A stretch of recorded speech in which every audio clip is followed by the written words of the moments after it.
देखो जब मैं क्लास 12 में था ना, तो मेरे सिर्फ यहाँ पर बियर्ड आती थी और थोड़ी सी चिन पे आती थी, हल्की फुल्की सी। एक तरीके से मुझे 100% पता था कि मेरी बियर्ड नहीं आएगी, क्योंकि मेरे अंकल्स के बियर्ड नहीं थी, मेरे फादर के बियर्ड नहीं थी। मेरा बिलीव था कि बियर्ड जेनेटिक्स पे डिपेंड करती है।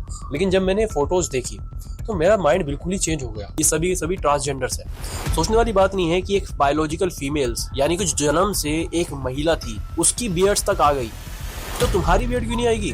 तुम तो मैन हो भाई, तुम्हारे अंदर तो हार्मोन्स है, इनको तो थेरेपीज लेनी पड़ती है हार्मोन की। आज मैं तुम्हें विस्तार से बताने वाला हूँ ये सारी बातें। चलिए स्टार्ट करते हैं। सबसे पहले तो तुम्हारा एक मिसकॉन्सेप्ट दूर करना पड़ेगा कि तुम्हारे पास बियर्ड के फॉलिकल्स प्रेजेंट नहीं है, और ये मेरा भी मिसकॉन्सेप्ट था, तो तुम कुछ गलत नहीं हो इसके अंदर। आओ तुम्हें पहले चेक कराऊं कि तुम्हारे पास फॉलिकल है या नहीं है। इससे तुम्हें पता चल जाएगा कि तुम्हारी बियर्ड आने वाली है या नहीं आने वाली है। चेक करो कि तुम्हारे पास ये वाले हेयर फॉलिकल्स प्रेजेंट है या नहीं है। इनको वेलस हेयर फॉलिकल्स कहते हैं। ये बहुत छोटे छोटे से होते हैं, बारीक बारीक से होते हैं, इनका कलर बड़ा ही फेडेड होता है। चेक करो कि तुम्हारे यहाँ पर या फिर यहाँ पर पूरे चेहरे पर होते हैं वैसे तो ये फॉलिकल प्रेजेंट है या नहीं है। होता क्या था कि एवोल्यूशन के अकॉर्डिंग जब हमारे पूर्वज हुआ करते थे, उनके पूरे चेहरे पर बाल हुआ करते थे, और विद टाइम ये छोटे छोटे होते होते यहाँ तक पहुंच गए।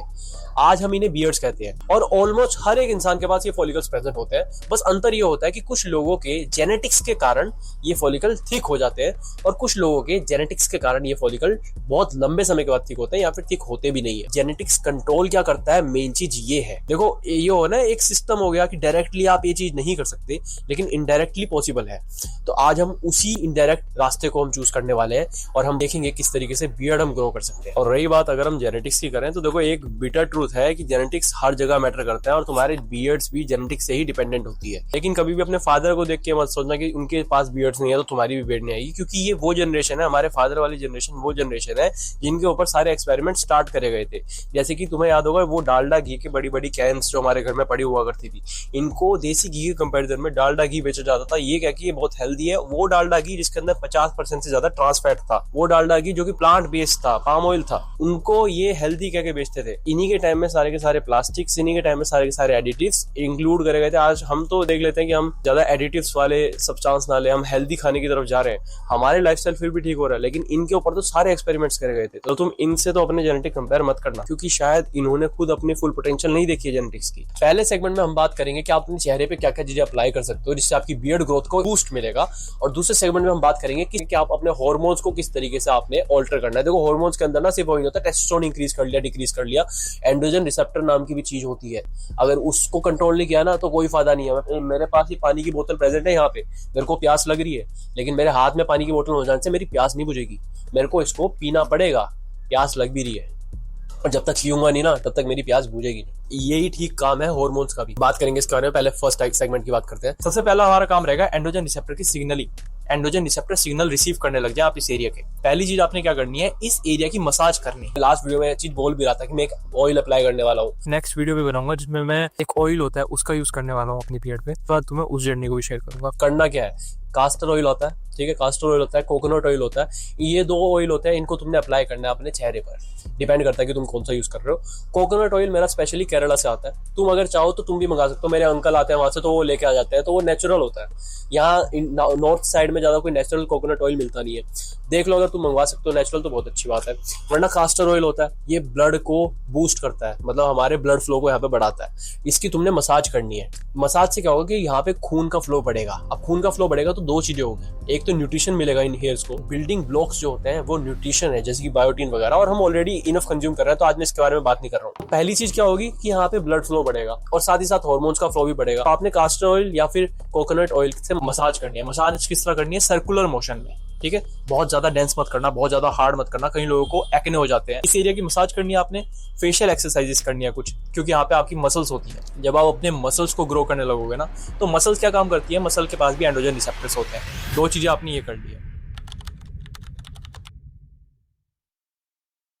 देखो वीडियो के अगले सेगमेंट में पहुंचने से पहले मैं एक चीज के लिए 100% क्लियर हूं कि तुम में से 90% लोग तो एक्सरसाइज का नाम सुनते ही से इग्नोर कर दोगे, और 10% में से भी 2% लोग इस एक्सरसाइज को फॉलो करेंगे, क्योंकि वो चाहिए कि बैठे बैठाए तुम्हें बियर्ड्स आ जाए। लेकिन एक बात की गारंटी दे रहा हूँ, जो एक्सरसाइज जो मैं बताने वाला हूँ ना, यही एक्सरसाइज है जिसने मेरे को सारा का सारा फायदा दिया। तुम देख कर देखो ना, सिर्फ बियर्ड की बात ना करो, फॉलिकल्स की बात करो। मेरे पूरी बॉडी के फॉलिकल्स एक्टिवेट हुए थे इन एक्सरसाइज करने के बाद। तो एक्सरसाइज एक बहुत बड़ा रोल प्ले करता है इस सेगमेंट के अंदर। इसे बिल्कुल इग्नोर मत करना। अब दूसरे सेगमेंट में आते हैं, कोई बकवास नहीं। दूसरा सेगमेंट है हमारा हार्मोन्स के लिए। जब डायहाइड्रेट टेस्टोस्टेरोन हमारे एंड्रोजन रिसेप्टर्स पे आके चिपकता है तो इसका काम क्या होता है, ये न्यूक्लियस लेवल पर इफेक्ट करता है। और जो जेनेटिक मॉडलिंग थी, एक बाल जिसका लिखा था पूरी जर्नी पतले होके गुजरने की, वो अपने आप ही मोटा होना स्टार्ट हो जाता है। न्यूक्लियस के लेवल पर इफेक्ट करता है DHT। साइंटिफिक में इसमें बहुत कॉम्प्लेक्स हो सकता है, मैं ऊपर ऊपर का बता रहा हूँ। मैंने कौन कौन सी एक्सरसाइज करी इस चीज को समझिए। ये वो मैं नॉर्मल जिम में जाने की बात नहीं कर रहा हूँ, मैं जिम में तो बहुत बाद में गया। इनफैक्ट अभी कुछ समय पहले ही जिम में जाना स्टार्ट हुआ था। मैं बचपन से मैं घर पे करता आ रहा हूँ। करना क्या है, हीट एक्सरसाइज करनी है, हाई इंटेंसिटी इंटरवल ट्रेनिंग। मुश्किल से 15-20 मिनट की एक्सरसाइज है। आपने करना क्या है, 1 मिनट तक स्प्रिंटिंग करनी है। स्प्रिंटिंग का मतलब भागना है पूरी तेज। जब आप पूरी तेज भागोगे, हाफ जाओगे, उसके बाद आपने रुकना है, 30 सेकंड का ब्रेक लेना है। ये मैं पहले भी बता के हट चुका था, लेकिन अगर तुम इसे फॉलो ही नहीं करोगे तो कोई फायदा नहीं है मेरे बार बार बताने का। बियर्ड्स क्या, तुम फिर पूरी जिंदगी सोचते रहोगे भाई बियर्ड नहीं आ रही और वीडियोस देखते रहोगे, कोई फायदा नहीं होगा यार। समझो मेरी बात को, धीरे धीरे टाइम लो, अपनी बॉडी को शेप में लेके आओ और फिर हीट स्टार्ट करो। फैट ज्यादा होने से भी ना बियर्ड्स में दिक्कत आती है। तो सिंपल सी चीज तुम्हें क्या करनी है, हाई इंटेंसिटी इंटरवल ट्रेनिंग करो, बार बार ब्रेक ले लेके हाई इंटेंसिटी का वर्कआउट करो। 3 चीजें होगी। पहला तो कार्डियोवैस्कुलर हेल्थ, ब्लड का फ्लो अच्छा हो जाएगा और तुम ऑलरेडी यहाँ पर मसाज कर रहे होंगे कास्टर ऑयल से, तो यहाँ पर तुम्हारा ब्लड अच्छी तरीके से पहुंचेगा। दूसरी चीज क्या होगी, तुम्हारे टेस्टोस्टेरोन लेवल इंक्रीज होंगे। टेस्टोस्टेरोन लेवल इंक्रीज होने से तुम ऑलरेडी डायहाइड्रेट टेस्टोस्टेरोन का कन्वर्जन भी स्टार्ट हो जाएगा। वैसे तो DHT का जो कन्वर्जन है उसके लिए एक पर्टिकुलर एज होती है। तुमने देखा होगा 16 साल के बच्चों को भी बियर्ड बहुत जल्दी आ जाती है, क्योंकि उनकी जेनेटिक्स में लिखी थी कि कन्वर्जन इस उम्र में स्टार्ट होगा। तुम्हारे अगर टेस्टोस्टेरोन का लेवल बढ़ता है और साथ ही साथ तुम्हारी एज सपोर्ट करती है तो तुम्हारे भी डायहाइड्रेट टेस्टोस्टेरोन लेवल का कन्वर्जन स्टार्ट हो जाएगा। और तीसरी चीज क्या होती है, तुम्हारा कोर्टिसोल लेवल डिक्रीज होगा। कोर्टिसोल लेवल डिक्रीज होने से क्या होता है, देखो हमारे एंड्रोजन रिसेप्टर को ना एक चीज ब्लॉक करती है, वो है कोर्टिसोल्स। और अगर ब्लॉक हो गए तो फिर DHT कैसे चिपकेगा, तो इससे कोर्टिसोल लेवल डिक्रीज हो जाएगा। लेकिन खाली इससे काम नहीं चलेगा। तुमने देखा होगा ना कि ये जो ट्रांसजेंडर्स वगैरह की बात करी थी मैंने, ये ट्रांसजेंडर भी रेगुलर टेस्टोस्टेरोन की थेरेपीज देते हैं, जिससे इनके एंड्रोजन रिसेप्टर सेंसिटिव हो जाते हैं और एक टाइम के बाद वो टेस्टोस्टेरोन को रिसीव करने स्टार्ट कर देते हैं। इनकी बहुत लंबी थेरेपीज चलती है, मेरे ख्याल से 4 साल ऐसी कुछ की थेरेपीज चलती है। आप इंजेक्शंस मत लेना, आपकी बॉडी ऑलरेडी टेस्टोस्टेरोन प्रोड्यूस करती है। भाई हम मर्द हैं, हम तो टेस्टोस्टेरोन के बादशाह है भाई, हम ही तो टेस्टोस्टेरोन बनाते हैं, हम तो मैन्युफैक्चरर है। तो हमें टेस्टोस्टेरोन के इंजेक्शन नहीं लेने हैं, ठीक है। हमने एक्सरसाइज के थ्रू लगवाना है। अगर तुम इंजेक्शंस लोगे तो इनकी पर्टिकुलर साइकिल्स होती है। इनकी साइकिल्स ऐसी होती है कि अगर तुमने ढंग से नहीं करी ना तो तुम्हारी बॉडी खुद के टेस्टोस्टेरोन प्रोड्यूस करने में दिक्कत कर सकती है। ध्यान रखना इस बात को। कोई भी तुम्हें सलाह दे देगा, लेकिन ये लेनी नहीं है सलाह। अगली चीज क्या है, हमें इसको एब्जॉर्व करवाना है। पहली चीज तो टेस्टोस्टेरोन बनाने में कुछ विटामिन मिनरल्स होते हैं। जिंक तुम्हें लेना है, ठीक है, टेस्टोस्टेरोन के प्रोडक्शन में मदद करता है। जिंक को कंज्यूम करो, दूध में मिल जाता है, कई चीजों में मिलता है। दूसरी चीज आपने क्या करनी है, दूसरी चीज आपने विटामिन D लेना है। इससे क्या होगा, इससे आपके टेस्टोस्टेरोन को एब्जॉर्प्शन में मदद मिलेगी। डेली सुबह उठ के, सुबह वाली धूप तो यार अब उतनी बात नहीं रही, मैं सही बताऊं, मैं सुबह सुबह उठ के विटामिन D के लिए धूप लेता था, लेकिन मैं देखने को मिल रहा है कि भाई वो बात ही नहीं आ रही है। तब मैंने टेस्ट करा अपने विटामिन D और मेरे लेवल्स इतने लो निकले, जिंदगी में कभी इतने लो नहीं थे। तो एक चीज क्लियर है कि सुबह वाली धूप में अब वो बात नहीं रही है। आपने क्या करना है, आपने 10 बजे की बाद वाली धूप लेनी है और वो भी कमर पर, अपनी शर्ट को ऊपर करके पूरी की पूरी कमर, एक बड़ा सरफेस होगा ना तो ज्यादा एब्जॉर्प्शन होगा। और आपने मैग्नीशियम कंज्यूम करना है। बहुत चीजें अवेलेबल है मैग्नीशियम के लिए, मैग्नीशियम की टैबलेट्स पे आती है, बट मैं कहूंगा तुम नेचुरल सोर्स में ज्यादा जाओ तो अच्छा रहेगा। सब चीजों को करने से तुम्हारी बियर्ड के लिए तुम्हारे को काफी फायदा मिलेगा। और देखो, अगर मैं तुम अपने बारे में बताऊं, मैं 4th क्लास से एक्सरसाइज करता आ रहा था, लेकिन मेन टाइम पर जब एक्सरसाइज करनी थी ना 9th 10th के अराउंड, उस समय मैंने छोड़ दी थी ज्यादा टेंशन के कारण। कुछ और टेंशन थी मेरे पे, स्कूल टीचर्स वगैरह ब्ला ब्ला चीजें, उस टाइम पे मैंने एक्सरसाइज छोड़ दी। लेकिन बाद में मैं ऐसा हो गया था कि मैं 10 पुशअप तक नहीं मार पा रहा था, और वहां से मैंने अपने आप को रिस्टार्ट करके इस लेवल तक पहुंचा था। हाथों में इतनी पावर थी कि मैं एक मुक्का मार के किसी भी चीज को तोड़ दूं। हालांकि बहुत ज्यादा एग्जैजरेट नहीं करूंगा मैं।